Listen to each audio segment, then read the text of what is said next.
G'day folks, and welcome to this example of play of Versailles 1919. So I've cracked this open, I've read the rules, and just to learn the game, I'm playing a two-handed game. So you can play this from 1 to 4 players.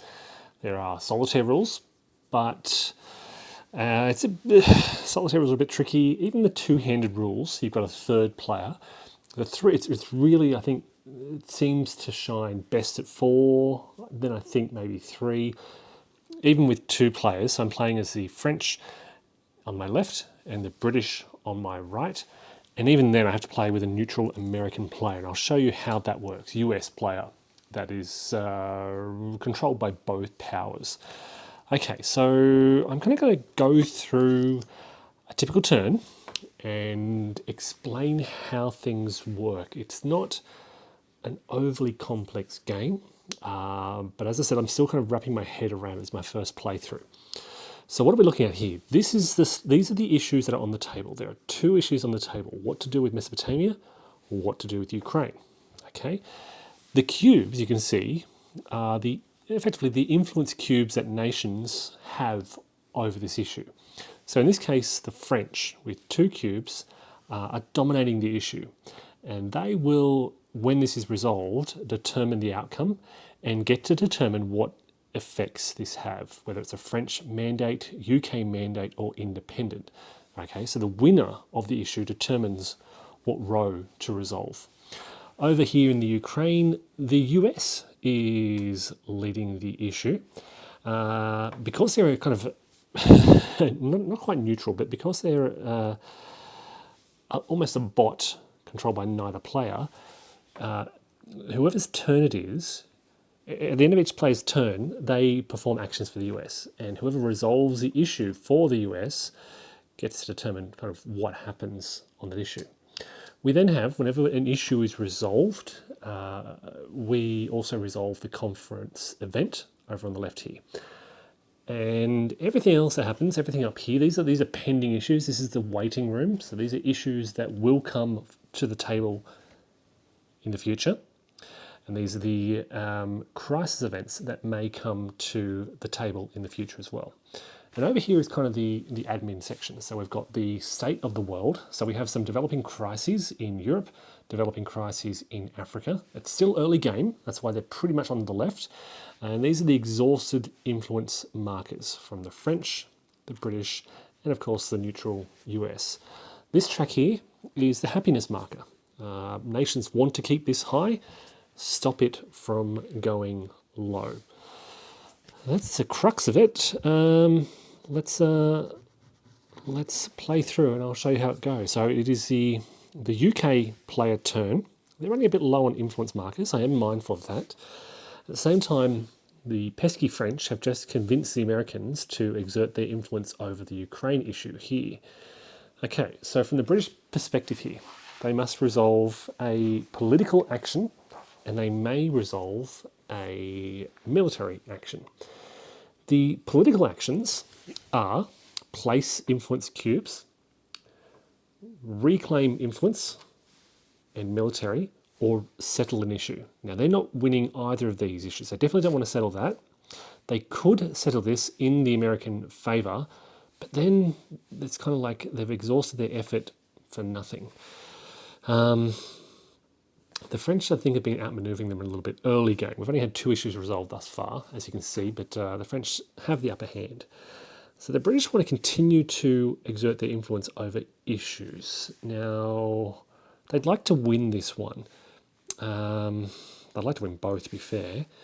What I'm going to do is I'm going to place influence. All right, so when you do the action place influence, you can place as many cubes as you want on 2 separate issues. I want to win this issue, so I'm going to place 2 cubes to gain the lead. Now, when you place cubes on an issue, you must place enough to gain the lead. I couldn't place 1 because then we're tied. Okay. I couldn't place 1 over here because then I'd be behind. So you must place issues to gain the lead. Now I'm running for low on cubes, 4 cubes here. I could certainly contest this issue, right? Because you can see where the French are heading there. They're looking to resolve an issue, either make it independent or a French mandate to reduce British unhappiness, and this will place a strategic marker on this issue, which will help the French. I think I've got two choices. I can either, yes, contest this, but it'll be expensive with 3 cubes, or I can plan for the future and just say, look at this. This is the inter-allied debt, and that'll make the British very happy if we can win that. So I'm going to place, let's say, 2 cubes there. And what I'm thinking, I could place 1, and that'll be enough, but then it only costs the French 2 cubes to beat me. So if I place 2, it's almost a deterrent, much like what the French have done down here. So that's the British turn. They can also do an optional military action, which is to deploy their military forces into various theatres around the world. And this gives them sort of it sets a barrier for unrest, and it gives them some benefits for influencing those regions. But for now, I think it's still pretty early in the game. The other thing I can do is demobilise my military. If I'm the first person to demobilise, I place it in the 5 and I gain 5 happiness. 1, 2, 3, 4, 5, which will be almost at maximum. But I'm just going to wait and see what happens. It's early. I don't need to worry about this kind of stuff just yet. So that's the British turn. But of course, 2-player game, the 2-player rules, the British can also, they also play as the Americans. So the Americans then get their political action. Now, they don't want to place markers here because that'd be taking the issues off the British. They are not allowed to have the Americans resolve an issue in their favour. Okay, if the Americans were winning here, they could have the Americans resolve it in the American favour, but not. They cannot make the Americans resolve an issue in their favour, so that can't be resolved. They could, okay, so one option here is they could resolve this issue in the French favour. This is, the French would win, and the British would then get to resolve this, exhaust 2 influence to remove 2 unrest from the Pacific. That's not needed at all.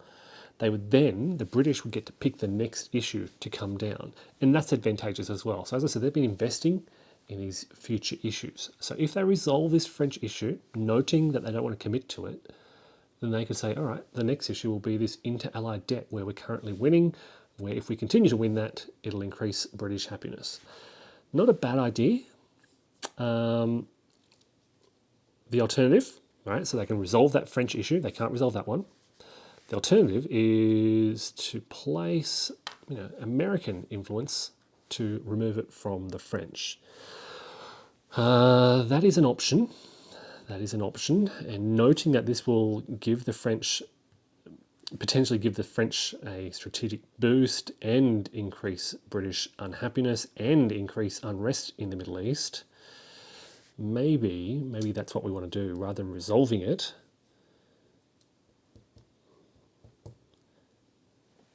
Okay, so the other consideration is if the Americans win this, the Americans, all right, let's say we do this and then the French decide to resolve this, the Americans will not resolve with an option that decreases American unhappiness. So they're going to pick one of these two anyway, okay? And both are bad options for the British. So I'm kind of thinking this is a lose-lose situation here. If we resolve it now, the French win. If we add American influence, and the French resolve it, then the British lose anyway. So my thinking is, okay, as the Americans, let's just resolve this issue. So I'm going to, it's not called resolve, sorry, it's called settle an issue. So the active player takes the active player card. This is just a reminder that it is technically the British player's turn, playing for the Americans. All the influence on the issue from the player who controls the card is placed in the exhausted pool. So the French have more exhausted cubes. The player controlling the issue, that the French place it in their player area. So they just slide that along to there. And they select which option they will implement. So they can either have this, middle, or bottom. They definitely don't want the UK mandate. I think they want the French mandate.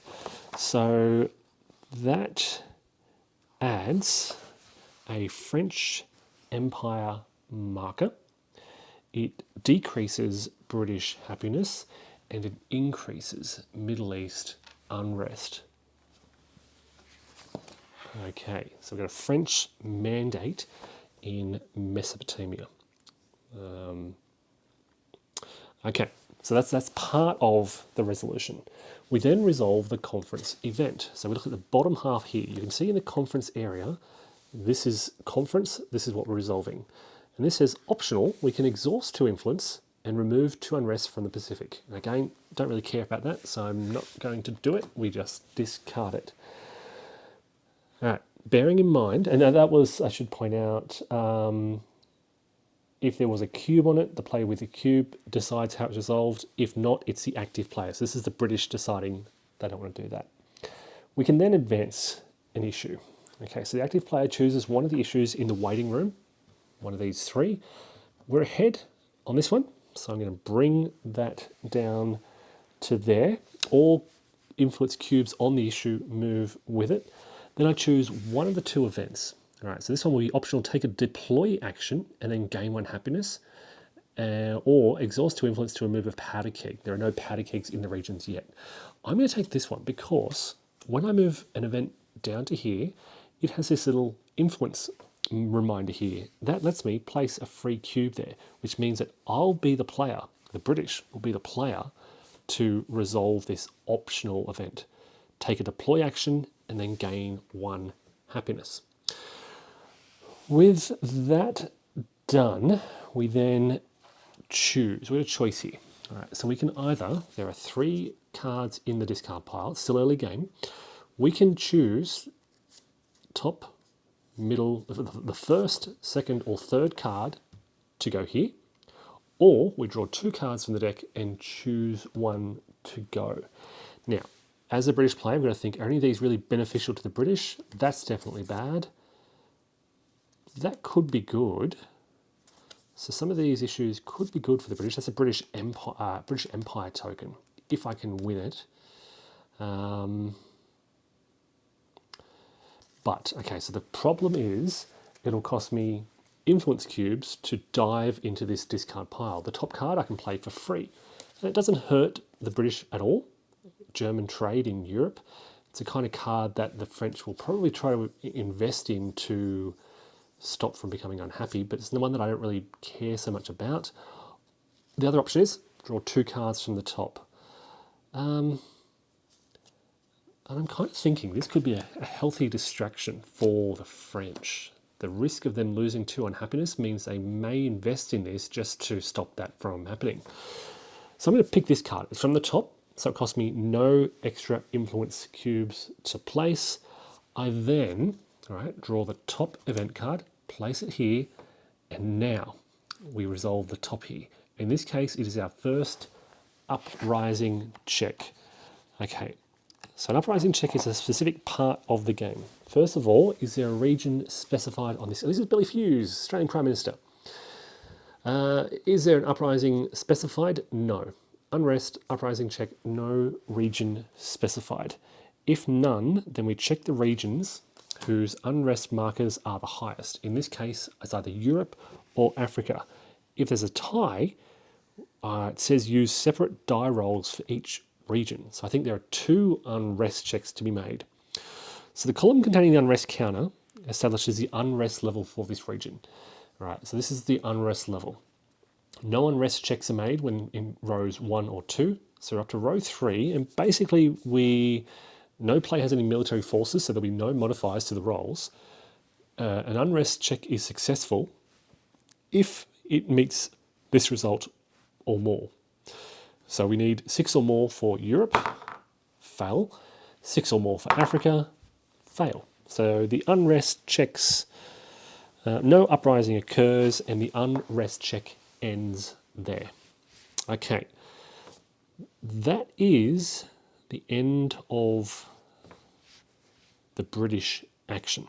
So they've resolved an issue, quite a long sort of step to do. They've resolved the issue, then there are several steps to replace the issue. So you go 1, resolve the issue, 2, resolve the event, 3, move an event down, 3, pick a new issue to come out, and then 3, move an issue down, and then 4, bring a new issue out, And then 5, place a new card and resolve the top. You can see here it says crisis as a reminder that you're resolving the top of this card.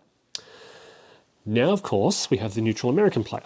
And what do they want to do? Now, they can't resolve events in favour of the British.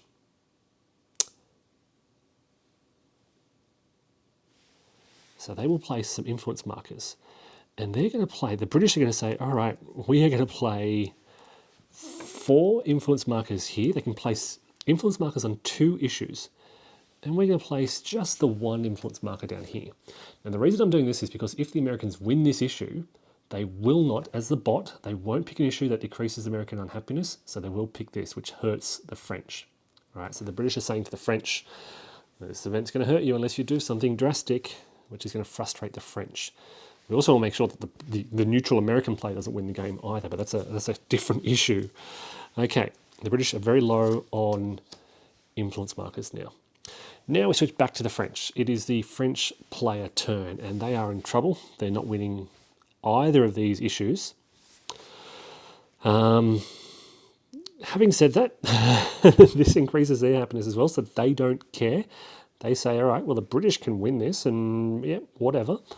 Over here, they're going to have to place 5 cubes if they want to dominate that.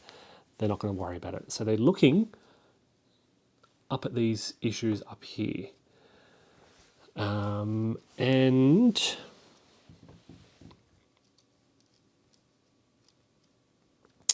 what are they thinking? They're thinking, oh, this is frustrating, but it's a heavy investment. I think we'll just take the loss here. But we can try and grab some of these other issues. So we'll place 3 cubes here and 2 cubes there to invest in these future issues coming to the table. Pretty simple. That's the French turn. Now we get to, and they could place military as well. We're not going to. Yeah, I don't think we're going to. All right, so now we get to the Americans. So at the end of the French turn, they activate the Americans. And what do they want to do? Look, it's not hard to say 2 cubes there and 3. Oh, look, that doesn't matter so much. 2 cubes there, and yeah, I'm worried about giving the Americans too much. Oh, and if the Americans will not pick this, they'll pick the no effect, which actually, I wonder if I just say, yeah, I might give this to the British because it still helps me a little bit. Okay, so we're going to do that. The Americans, as the French, activating the neutral Americans, are going to say to the Americans, all right, guys, you want to resolve this issue in the British interest. Now, that's a French player. They can't have the Americans resolve issues that they're winning. This is not the French. So the British win this issue. It's the first British issue to be won. Their cubes are exhausted. The British decide what effect to resolve, and they're going to pick the forgive the inter-allied debt. Now this means that they place 2 industry markers on the card. British happiness goes up 2, French happiness goes up 1, Italian happiness up 1, American happiness isn't tracked. Okay, so not a problem.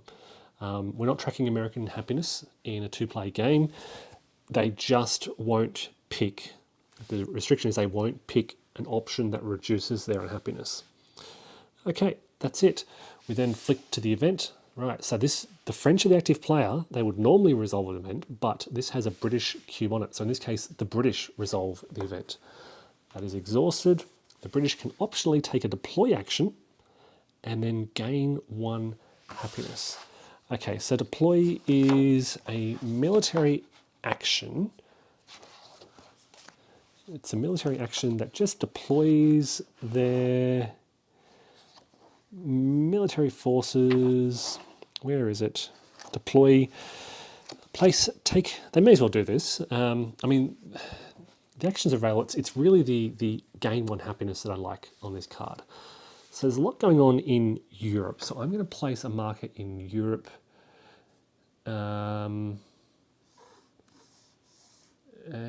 I'm going to place it, I think, here. Okay. Actually, let's place it there. Hold on a sec. Hold on. Let's check the...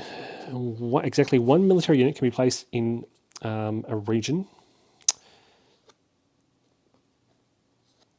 There are happiness and influence effects. So I have to place it... Oh, actually, I'm going to place it in the far left because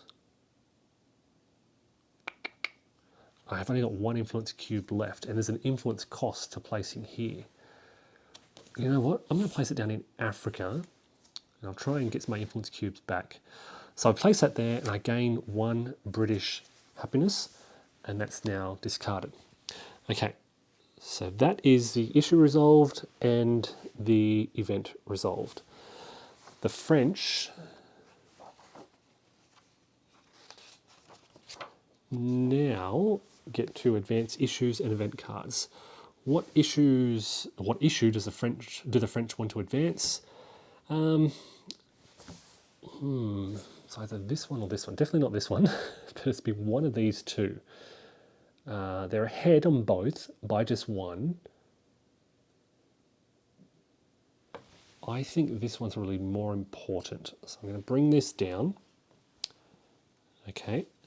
I'm going to pick one of these events. Exhaust to influence, remove a powder keg, select a player. Let's pick this one. Select a player, they either decrease in happiness by 2. So the French are going to place an influence marker there to show that they're the ones who are selecting the player to do this. We then, 3, we're going to pick a new influence. Again, this is a good one to place to hurt the British. The penalty hurts the British more than it hurts the French. And the other option hurts the Americans. So the Americans are going to pick this. Yes, it does hurt French happiness, but not as much as it hurts the British. So we're going to pick that. It costs nothing because it was a top card. We draw the next event. And we have another uprising check with -1 to the die roll. Okay. Well, that's going to be automatic. So that'll be a 4 and a 4, so nothing happens. Even with a 6, it'd be -1. Okay, that's the end of the French turn.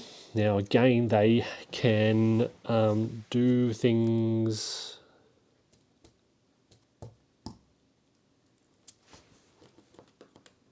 So that was the American. That was the American action. It's easy to lose track of these things. So that was the okay. That was the American part of the French turn, wasn't it?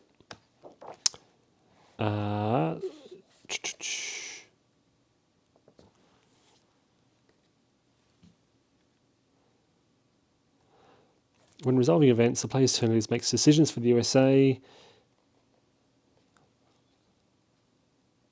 They make all decisions about how it's performed, with the exception of the issue option. Okay, the issue option chosen will be the one that has the...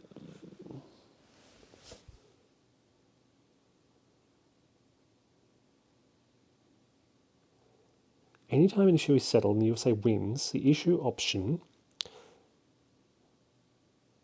Well, the USA didn't win. That was a British victory. It's a bit confusing blending the rules with the two-player rules. The active player moves the issues events from the waiting room. The active player places a new issue and draws a new event.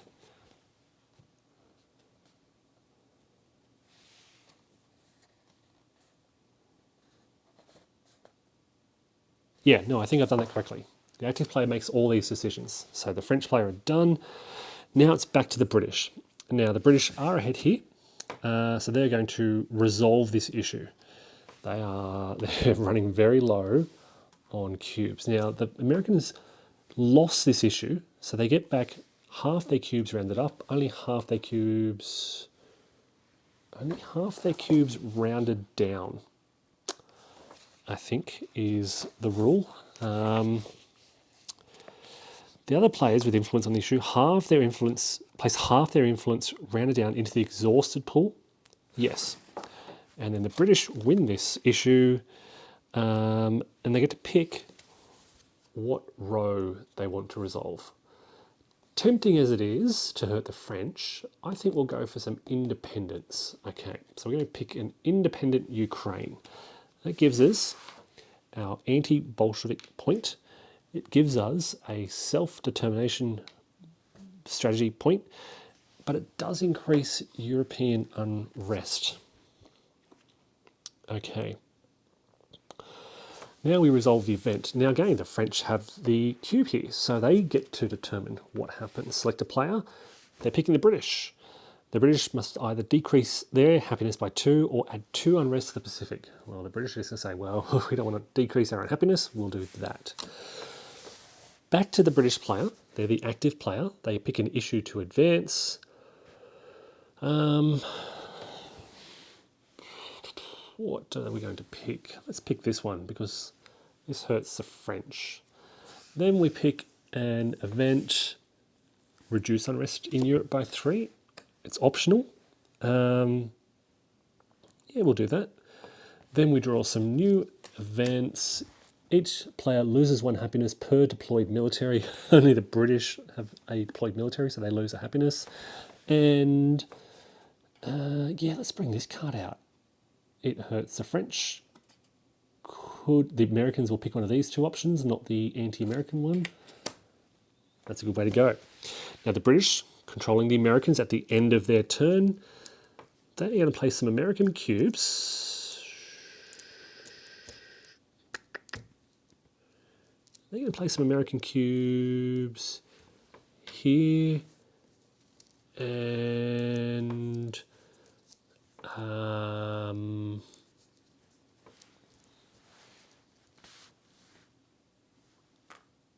here. They'll try and take that issue off the French.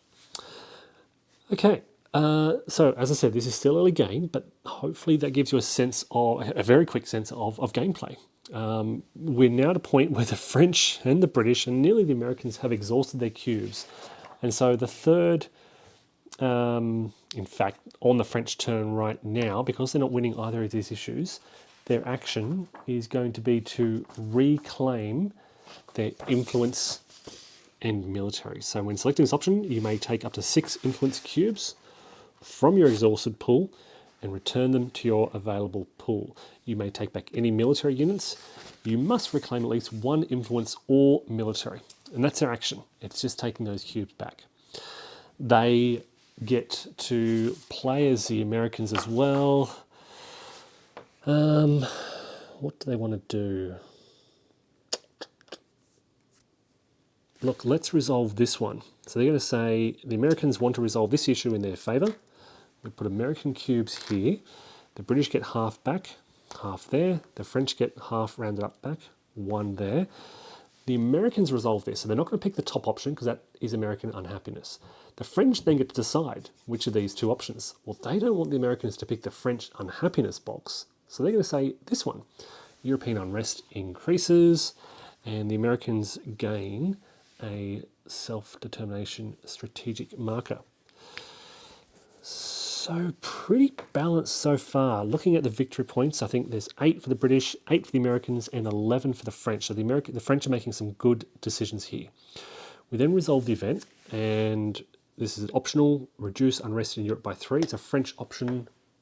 I think they'll do that. 1, 2, 3. That's done. We now place a new event. It's risky. Unsettle a league issue. Well, this isn't this. Only the Americans have a league issue at the moment, so we'll do this. And then what do we want to happen here? We want our French event to happen. So let's bring this down. The French are dominating this issue. We then have no issues in the discard, so we can draw 2 and choose 1. A lot of British unhappiness there. Wow. This is disarmament in Europe. But, oh, geez, okay. Or increasing unrest in Thrace. Look, I might go for that one for now, just because I'm not sure about this one. And we draw an event, and it's a speech from Jan Smuts. Remove one unrest from region of the issue being settled. One unrest from the region of the issue being settled. The region being settled was Europe, so we remove one unrest, I believe.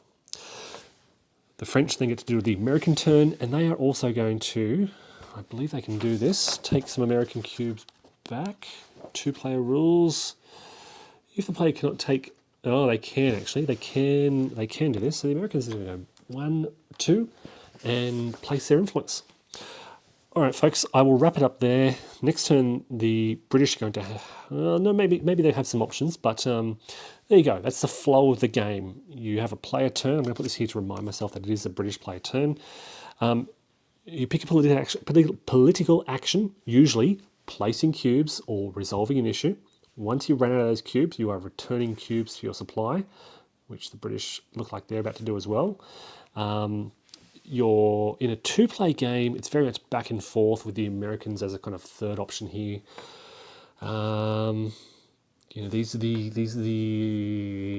international issues. Basically, the unrest growing throughout these issues. But yeah, it's flows pretty quickly. And you go through the issues deck until you reach sort of a game end trigger marker, and then you kind of basically add up victory points at the end of the game to determine who won. All right, folks, thanks for watching and take care.